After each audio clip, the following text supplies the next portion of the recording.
Meus amados irmãos e irmãs, hoje começo com vocês, como eu disse, algumas breves reflexões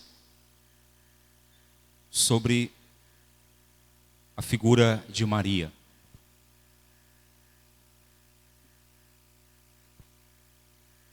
Pode colocar a imagem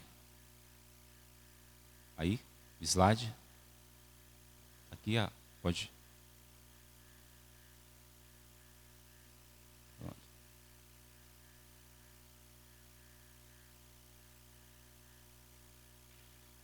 Isso. Então, quero começar com essa figura que traz a figura de Maria, que está reunida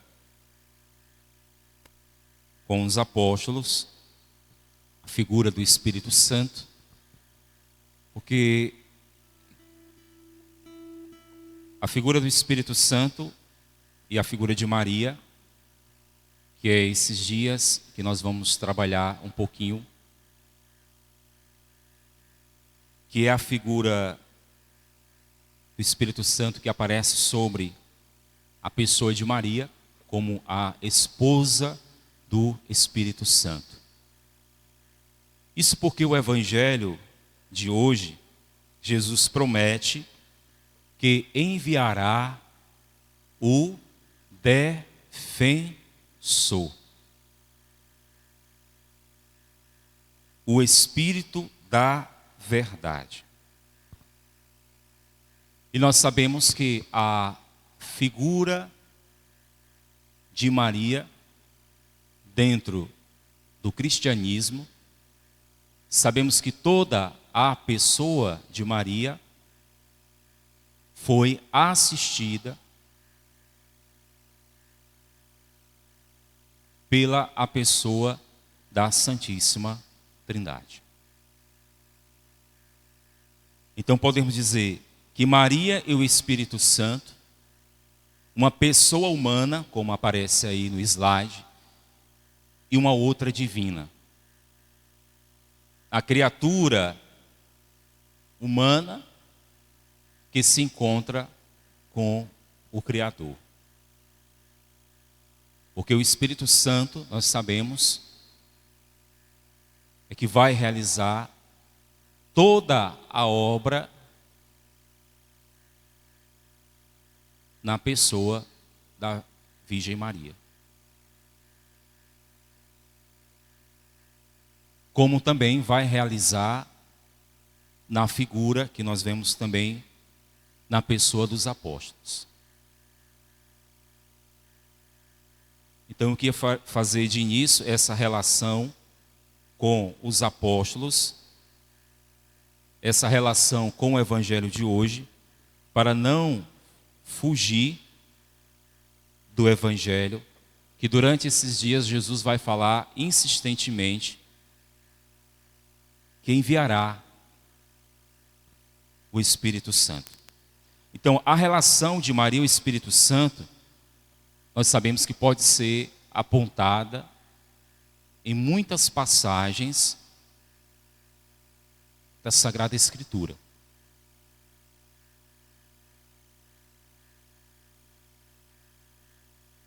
Nós percebemos que no Evangelho de São Lucas, como o Espírito age na pessoa de Maria Santíssima.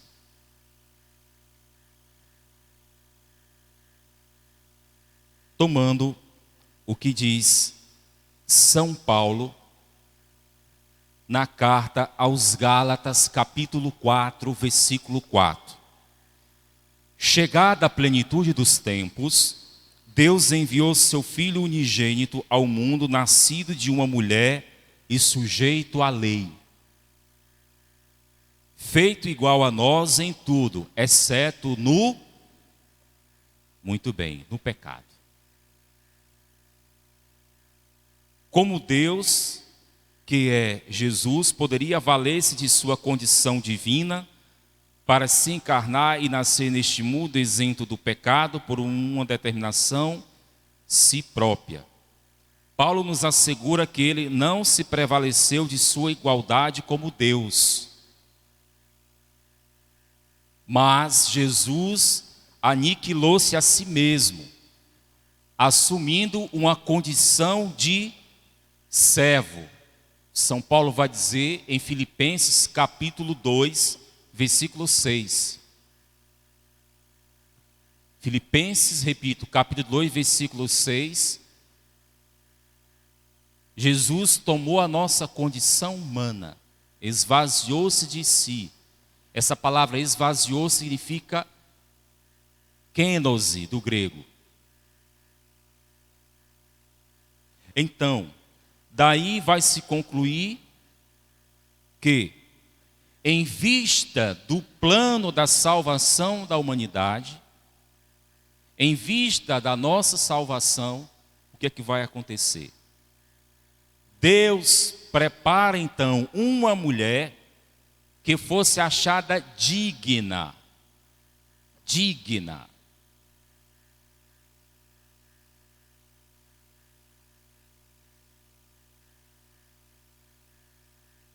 Que o seu ventre trouxesse o Salvador.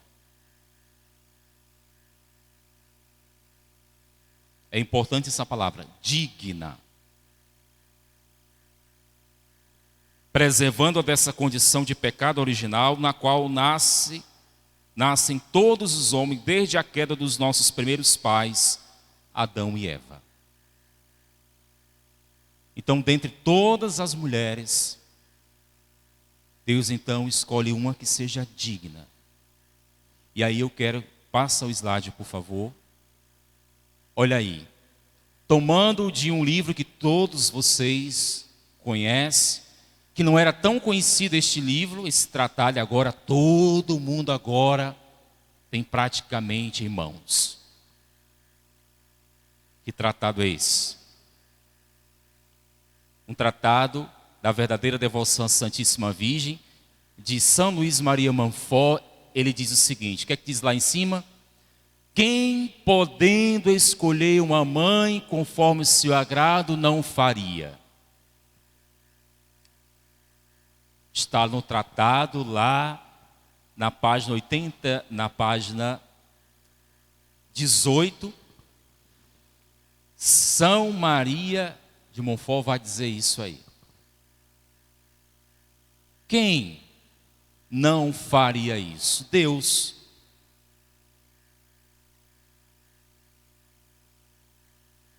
Deus preferiu escolher Maria. E aí depois Santo Agostinho vai dizer neste livro ali, ó, a Virgem Maria. Se vocês quiserem pela editora Paulus depois buscar.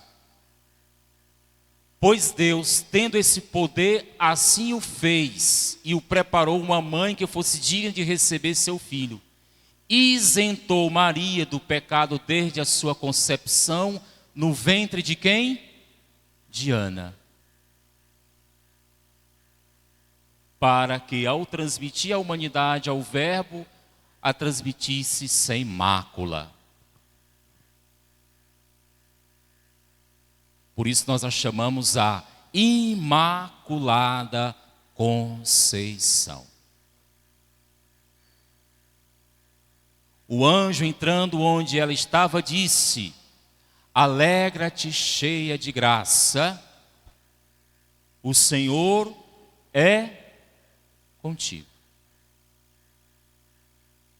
Isso quer dizer, não havendo um espaço sequer de sua existência que não fosse repleta da graça de Deus. Não existia em Maria, quando o anjo disse, ave cheia de graça, ou seja, plena de graça. Não havia em Maria um espaço sequer que não fosse abastecido pela graça de Deus. Viu como nós devemos nos apegar ao texto Quando nós paramos para rezar o texto bíblico, nós conseguimos então nos abastecer, beber. E aí, olha que eu só tomei 2 santos apenas: São Luís e Santo Agostinho. Então, meus irmãos, o que é que nós percebemos? Esta plena de graça, como pode estar plena de graça alguém que possa possuir pecado ou qualquer aspecto de pecado? Não tinha como. Então, quando alguém te questionar, quando alguém te interrogar, mas como uma mulher que traria no seu ventre o Salvador poderia conceber o Redentor da humanidade em pecado? Impossível. Ave cheia de graça.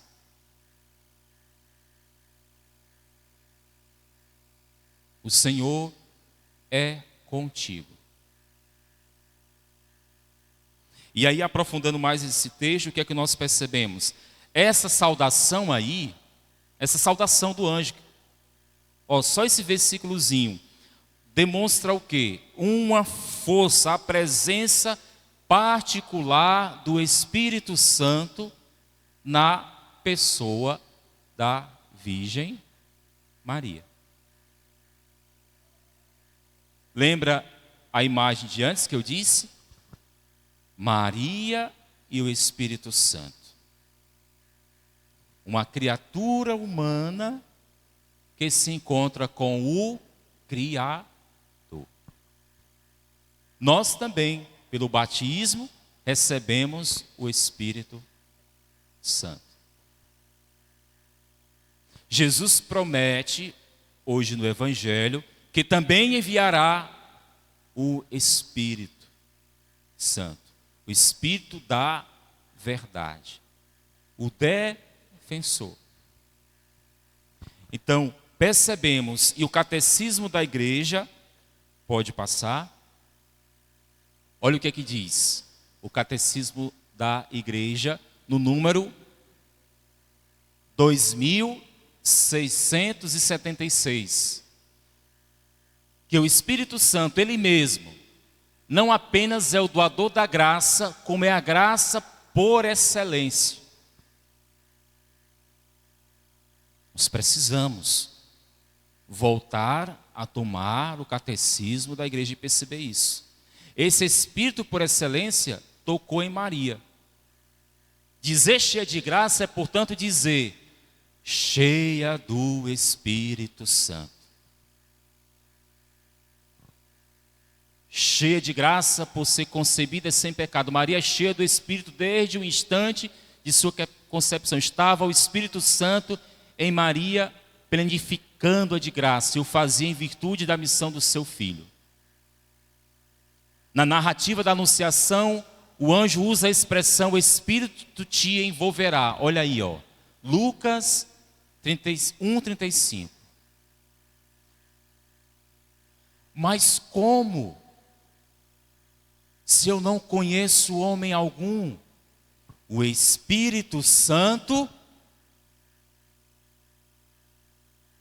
Às vezes nós dizemos assim: mas eu não tenho forças, eu não tenho coragem, eu não tenho vigor.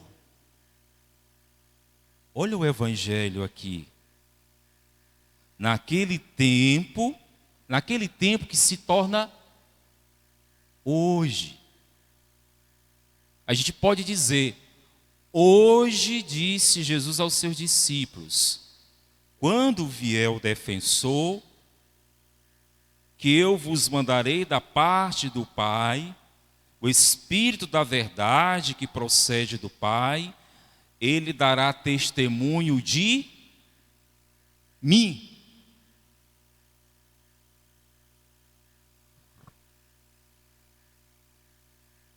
O termo invoca em ouvintes familiaridade à tradição judaica. A ideia de uma nuvem que pessoas, aquela imagem do Antigo Testamento, usada para figurar a misteriosa presença de Deus. Aí você pode tomar em casa, Êxodo, tá bom?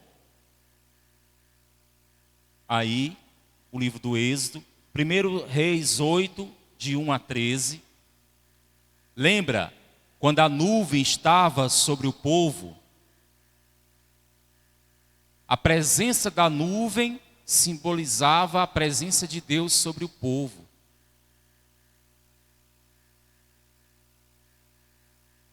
Deus está conosco. Deus cuida. Deus protege. Então, para não me prolongar, porque eu disse são apenas reflexões, hoje nós vimos essa primeira parte. Volta, por favor, o slide, só para recapitular com o pessoal. Nós vimos, pode passar o slide. Passa, por favor. Graça plena, cheia de graça. Ótimo. Amanhã nós veremos que esse Espírito que encheu Maria vai fazer com que ela também gere o Salvador. Então o Espírito que age em Maria vai fazer que ela gere o Salvador. Então a encarnação vai se realizar. Vamos agora então rezar a oração à Virgem Maria como prece contra as pestes e as epidemias. Vamos ficar em pé?